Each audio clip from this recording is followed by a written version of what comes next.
I keep getting stuck with the left brain and the right brain.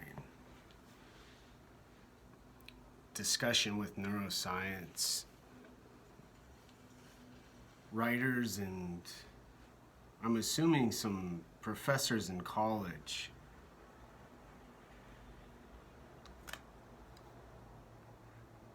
And it's similar to some of the experiences I've had with people who hold up their fist, and I can't use that fist because my fingers hurt and I can't make it look normal. So, the fist. My neurosurgeon, when I had my chordoma, brain tumor,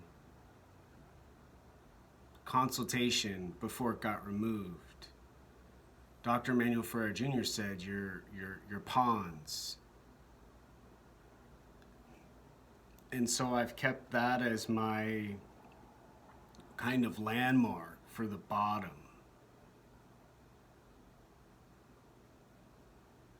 Personality, all kinds of stuff. Breathing happens over there. And the tumor was pushing into it, so it was, I think the best description I could give as someone who had the tumor, it felt like I was being suffocated. I had trouble breathing towards the end. Especially the morning after I woke up with double vision, the night that I fell asleep, I thought something was wrong, but it was so strange. And that's when they had figured out, when I finally got to the doctor and got scanned again, it was pushing into the fluids and disrupting those parts of the brainstem, the pons, from what my neurosurgeon told me. And, excuse me, besides drinking coffee, I've been around some people who have said, and specifically a preschool owner, flipping the lid, flipping the lid, flipping the lid. And I was supposed to have an interview with this woman to be a teacher's assistant, and got so confused and disoriented when she started talking about flipping the lid, because I had seen that before on some mindfulness, I think, videos on YouTube, some neuroscience, mindfulness, kind of spirituality stuff where the doctor was talking about flipping your lid. And I think it's flipping your lid. And they're talking about higher cortex, from what I understood, cerebral cortex, prefrontal cortex. And they're talking about emotions. You flip your lid, and the preschool owner was saying, flipping your lid as an example of asking me, what would you do when this woman, the preschooler, said, what would you do when the child, kind of has some sort of behavioral problem, and she said, flipping the lid. So, oh.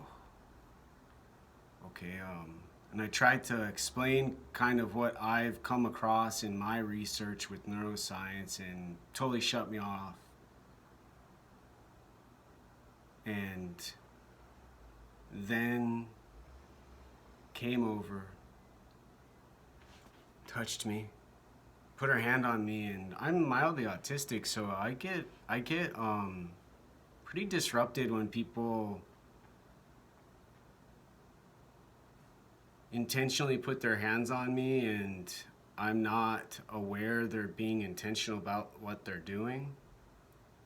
I don't get, I guess, the cues before, so it kind of scares me and frightens me, and started to say, are you okay?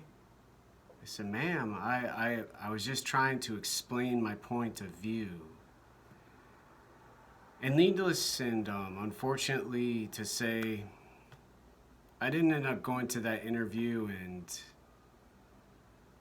I had met the woman at it was a kind of like a brewery sports restaurant and bar over in Queen Anne.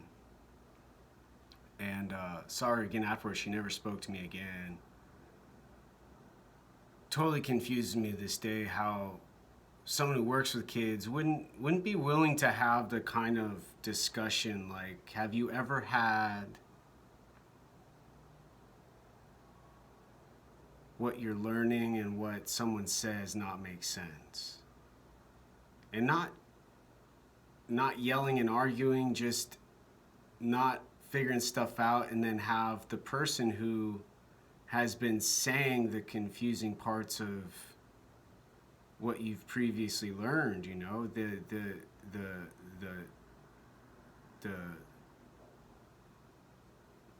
the whole discovery of learning kind of gets shut off. Kind of like what she's talking about with the pawns and what my hands are doing.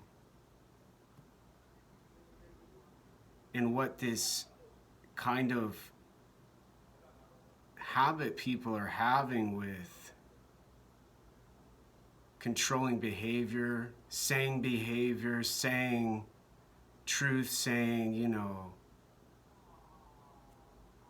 what everybody needs to feel okay and safe and not have their feelings hurt, not be interrupted with their great revolutionary movement to give the world more options for being a different gender other than male or female.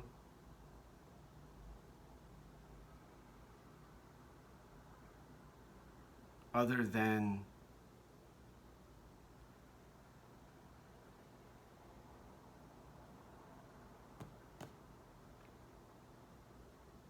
the light in the background,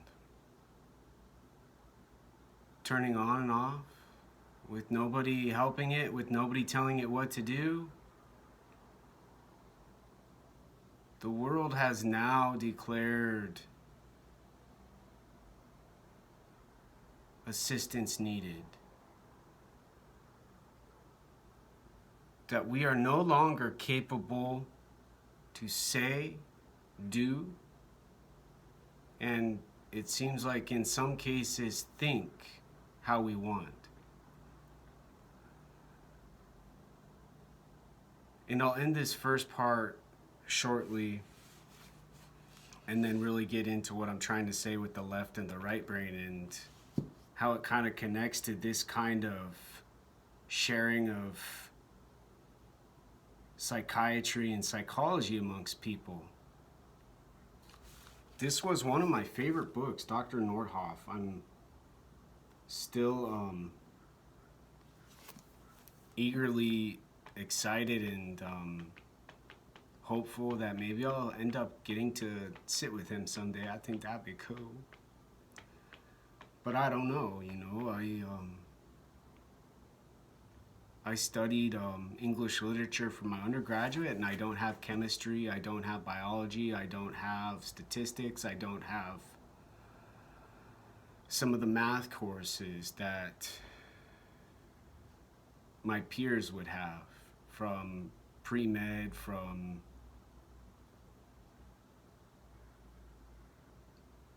a sciences undergraduate degree. I've always been fascinated by medical books, health, but at the limits of my finances as someone out here in Washington State on my own, having moved from Arizona with pretty much nothing, to try to go to school and be a teacher and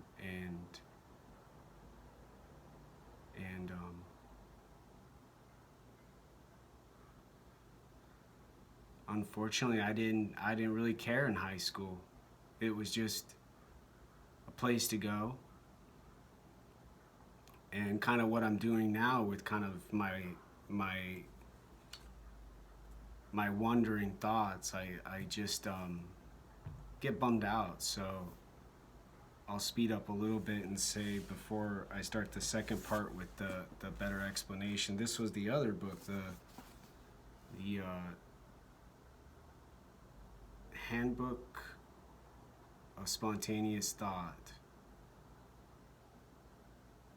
It's kind of a raggedy. I don't know how to.